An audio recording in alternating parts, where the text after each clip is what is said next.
Ogdilla. Quater made Ogdilla as a kind of test subject. He gave Ogdilla a crown, although he did not have a head to set the crown on. Ogdilla is a mass of blue gas that's barely self-aware. It's said that Ogdilla is the spirit of adventure, since on the day he was made he left Quater's homeland traveling in a straight line without stopping. He picked up many particles from space which have made a happy home for themselves on Ogdilla's back. Does gas have a back? Alright. Ogdilla is now 1,000,000 times the size he was when Quater made him, and his inhabitants include the specks of Rilonate. Cool. We're talking about space. The specks of Rilonate were in cosmetic conflict with the specks of Rod. The specks of Rod cultivated food on Ogdilla's back using their own spit. The specks of Rilonate had no spit, but occupied most of the surface of Ogdilla. The specks of Rilonate were disgusted by all the spitting that the specks of Rod did, and they did not like stepping in it either. The strife between the specks of Rilonate and the specks of Rod carried on for centuries. The conflict was never physically violent, but there was much whining, taunting, heated, sneering, upheavals, and so on. This period is known as the Ubla Senterhacht, or the 3 millennia of conflict, although it was really more like 2.5. During the 3 millennia of conflict, an incident happened that at once made all the specks forget their animosity and at the same time exacerbated the conflict even more. In the 8th month, on the 27th day, during the 11th year of the 1st century of the 2nd millennium of the 3 millennium conflict, the specks of Rilonate woke up to find a strange being of gigantic size asleep in Screnchy Park. There was a pond by his head where he had drooled while he slept. I thought he had no head. Huh? A crowd of specks gathered around the Titan as the morning hours went by. The larger the crowd grew, the more the specks talked among themselves. The hubbub finally became so loud that the giant awoke and sat up. The giant showed his great teeth and growled at them from deep within his huge body. The specks fed him for fear of being eaten alive. The giant could easily have thrown 3 or 4 of them into his mouth at once. He was very bizarre looking, even for a giant. He was like nothing they'd ever seen before. His head had a ring of flesh on it that started almost at the very top, then looped down and joined the head again at the jaw. 3 specks, one on top of the other, could have stood up. Hold on. Ring of flesh started at the very top, then looped down and joined the head again at the jaw.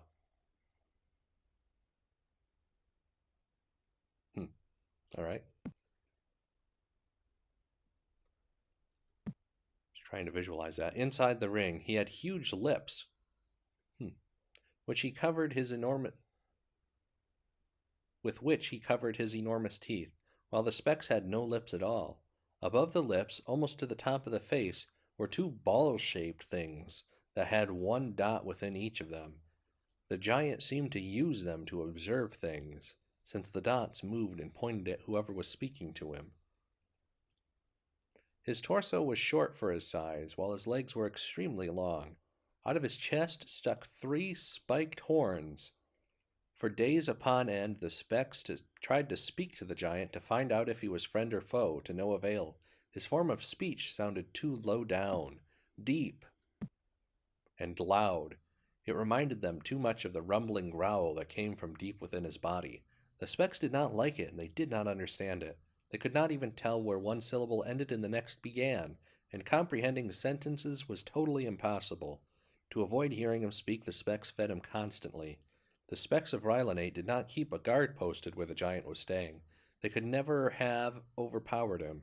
In any case, the giant never threatened them. King Rilonate had in mind to win over the giant's confidence so that he might be employed to stomp on the specks of Rod. King Rilonate often went to Scrunchy Park to speak to the giant. He wanted to impress the giant, so he had the best acrobats from the Rilonate circus come visit him. The king commanded the unicyclist to do loop-the-loops, inside the ring on the giant's head, while a high diver did trick dives off his huge lips into a barrel of water at the giant's feet. During these demonstrations of the circus performer's expertise, the giant did nothing but stand and smile. Even while there were trapeze artists swinging from the 3 spikes that stuck out from his chest, the giant stood like a stone sculpture with a silly grin on his face. King Rilonate redoubled his efforts and continued to try. So are we just completely unaware of these specks? What are they, germs? What's going on here? To communicate with the giants, once he saw that the giant would not harm the circus performers as they climbed and swung upon his body. Day after day, the king came out to where the giant was to try again to communicate his desire for the giant to walk over and stomp on the specks of rod. The giant smiled a lot at the king. He nodded his head when the king nodded his head. He shook his head when the king shook his head. When King Rilonate slapped his own forehead, the giant slapped his own forehead. When the king mimed walking and pointing in the direction of the kingdom of Rod, the giant stood up and did a dance. King Rilonate was furious. While the giant was still dancing, the king ordered all the specks of Rilonate to throw things at him. Since they were feeding the giant all the time, the only stuff they had on hand was food, so they threw that at him. The giant tried to eat as much of the food thrown at him as possible, but he couldn't keep up with the furious pace with which the specks were throwing it at him. He turned and walked away from them and headed into the direction of the kingdom of Rod. Since the specks of Rilonate had thrown so much food at the giant, no matter where he turned, he stepped into it. With each step, more and more food gunked up on the bottom of his feet. The specks of Rilonate cheered and clapped and jumped up and down when the giant continued in the direction of Rod. The giant turned back to look at the specks, so they stopped their cheering and got ready to throw more food, but the giant did not come back. He continued on the way he was headed, toward the kingdom of Rod. So the specks of Rilonate had a great celebration. They hoped that as soon as the giant arrived in the kingdom of Rod, he would smush the specks of Rod. That should be capitalized. Who were such a bother to the kingdom of Rilonate. King Rilonate gave a rousing speech. Well, that's that for the great giant. I suppose we owe a debt of thanks to the goofy colossus, for he will shortly be stepping on the specks of Rod and making so much mush of them. His immense foot will crush our ancient foe in an instant. Squashed beneath his mammoth bulk, those unspeakable wretches will be reduced to the vile scum that they have always represented. We're now delivered forever from their constant whining, taunting, and hectoring. That feeble-minded titan is our national hero, a doltish whopper. He shall be the greatest of all figures in the history of Rilonate. There's none equal to his block-headed enormity on all of Agdilla, but he did finally come through for us. A stupendously dumb gargantua. It is well, nevertheless, that we are rid of him, and I suppose we ought to be thankful that the half-witted behemoth did not stomp on us too. This gets pronounced differently. Someone let me know what it is. Is it behemoth or behemoth? Obviously, you can tell which one I prefer saying. I cannot think of any reason why he would come back here, can you? Meanwhile, the specks of Rod heard the giant before they saw him.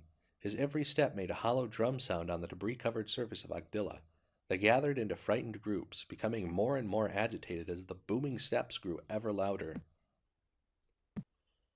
Finally, they saw him. They saw his big ring head, his big lips and the spikes sticking out of his chest. But what most impressed them were his feet. Actually, what most impressed them was what they saw stuck to the bottom of his feet. All that food that he had stepped on looked disgusting, but the specks of Rod did not know that it was food. The specks stood in stunned silence. They knew that the giant had come from the direction of the kingdom of Rilonate. Their imaginations took over from there. The specks of Rod were convinced that the giant had stomped on the specks of Rilonate and made mush of them. As the giant got closer and closer, word went through the crowd that the giant had finished off the specks of Rilonate and was now coming to their kingdom to stomp on them. Some of the specks ran away screaming, but most stood still. knowing they couldn't outrun the fearsome giant's feet. Then one speck of Rod started clapping. At first, the specks next to him thought he was crazy, but then they too started clapping. Soon a small group was clapping. Then most of the crowd was clapping and cheering and jumping up and down as the giant approached. They'd figured out that if the giant thought they were glad that the specks of Rilonate had been stomped to pudding,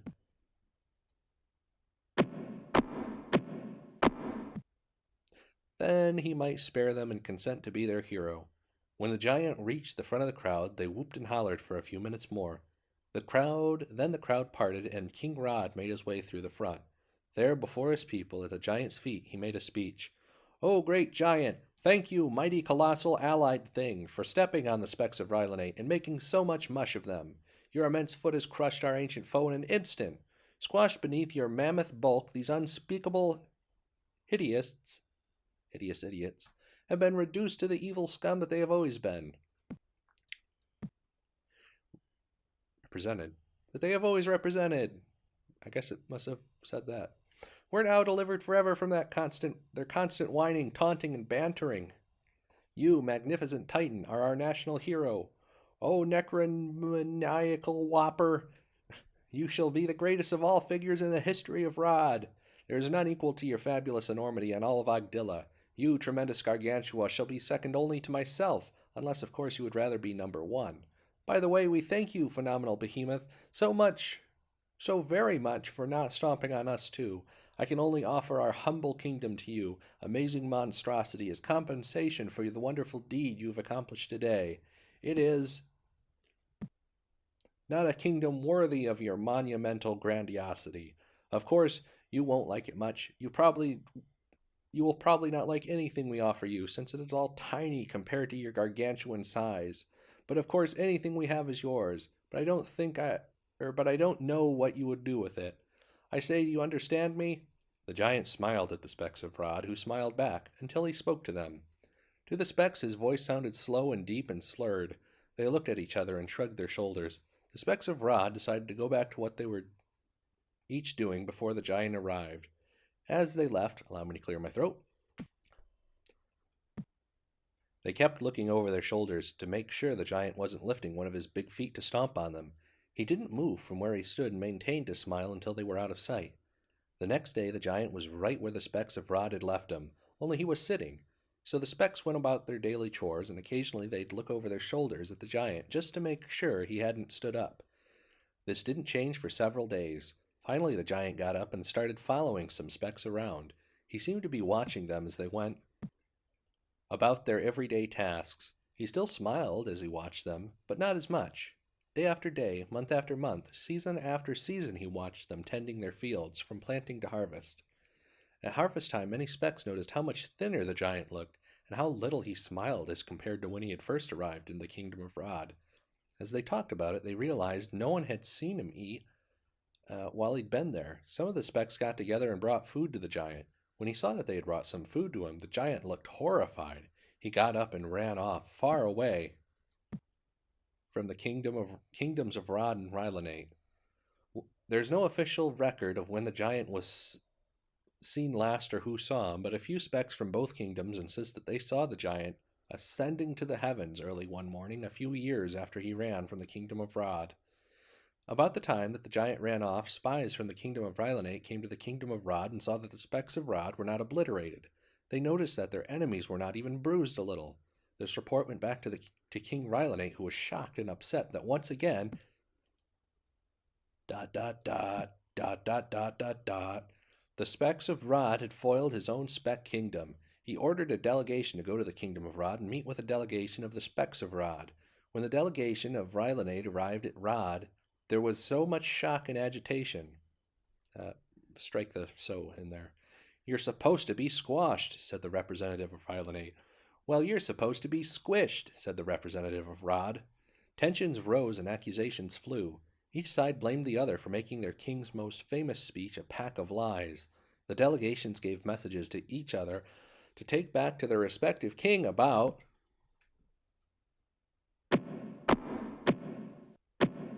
I think this is the last wall section. There could never be peace between the two kingdoms. As they left the meeting, they all thumbed their noses at each other. The conflict of 3 centuries was back in full swing. King Rilonate grew tired of the thousands of years of bickering between his specs and King Rod's specs, and in a desperate move to bring about a day of peace, he asked for a secret meeting with King Rod at the center of Agdilla.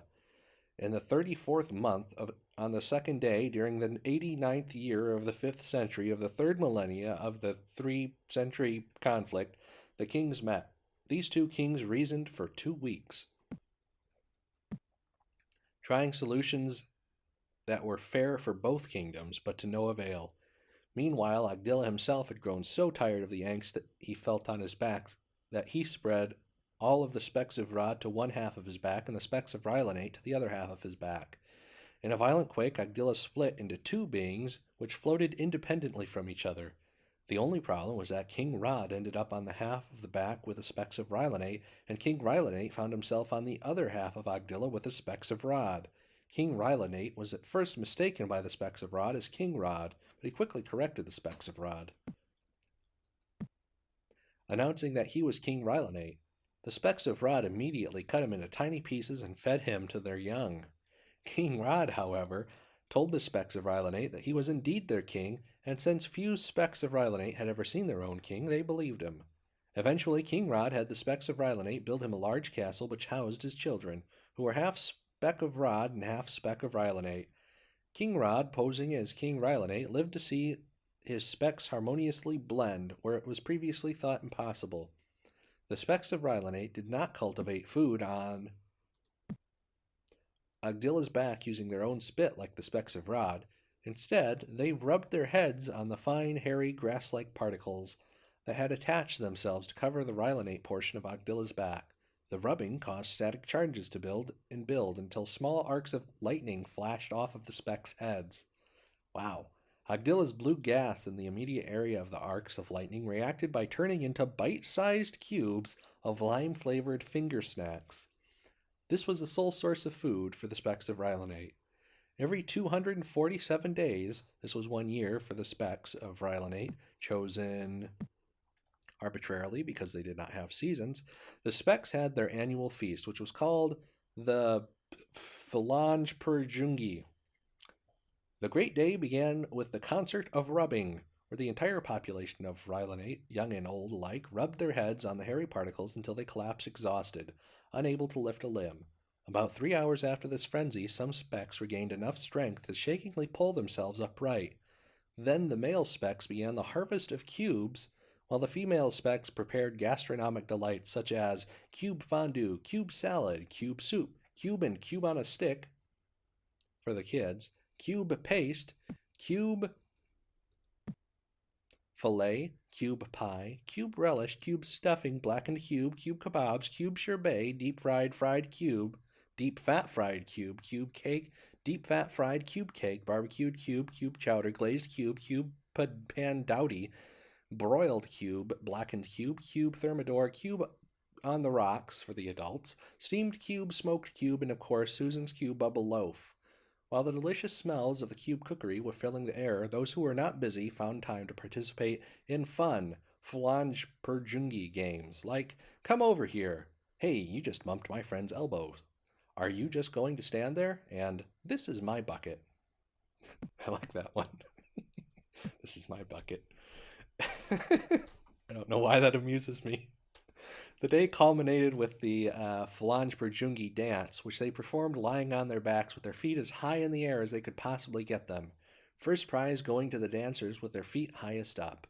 King Rod, whom the specks of Rilonate thought was King Rilonate, used the occasion of Phalange Perjungi to campaign for re-election, since 12 days after the picnic was polling day. The specks voted every year, but they only had 2 choices, King Rod green ballot or King Rod purple ballot. Either way, King Rod got re-elected. Oh no, is there more? My voice is starting to go out. Phalange Perjungi was the specks of Rilonate forgotten Day of Atonement. They knew that in their past there was a Defiance Day that was set aside as a Day of Atonement, but it was forgotten before King Rod ever took over the position of King Rilonate. At least they knew there once was a Day of Atonement, but the specks couldn't remember what they need atonement for. After King Rod took the throne, a speck named Hefemut, during the demolition of a shoe foundry, found a vague historical reference to the Day of Atonement called the Phalange Perjungi. The king's advisors advised the king to declare a new Phalange Perjungi and to have their marketing department think of some fun things to do on it. No one could think of anything they needed atonement for, so the day is mostly remembered for the annual feast or for the dancing thing. The Specks of Rilonate determined when one day was over and a new day had begun by having the day determiner hold the determiner stone out at her side at arm's length. When that day's day determiner could no longer hold her arm up, the day was declared done, and the next day determiner took up the stone. Being day determiner was a prestigious honor, but no she-spec was allowed to do it for more than once a year. Rilonate specs married in threes, 2 grooms, oh boy, and a bride, or 2 brides and a groom. In either case, the spouse with the 2 counterspouses had to alternate every day, being spouse to one and then the next day to the other. Each spec year, the sequence is renewed, starting with the spouse who was shorted by 1 day the previous year, 365 days a year. Got it. The marriage ceremony of Rilonate was short and simple. The 3 specs went before the king on the assigned day of their marriage appointment. Each started their vows, which consisted only of a promise to abide by the custom of spouse alternating and a promise to never get ugly. The vows were repeated in this way. The king said to each spec in turn, "Do you, blank, promise to never get ugly?" To which each responded in turn, "I do." Then, in the case of 1 groom and 2 brides, for example, the king said to the groom spec, "Repeat after me. I, blank, take you, blank, to be one of my wedded wives, and you, blank, to be the other of my wedded wives." Annulment usually stemmed from one of the 2 brides, or in the case of the 2 grooms, or one of the 2 grooms, in the case of 1 bride and 2 grooms, feeling slighted because he or she was not the first one named in the vow. Divorce usually stemmed from one spouse being cheated out of his or her fair share of marriage days on leap year, when an extra day went to the spouse, who then renewed the New Year's sequence. Do I look at this? Is this the thing I look at? I don't know, but I'm running out of voice. My throat's getting raw. That was a lot of reading. So I'll see you next time. Thanks for watching.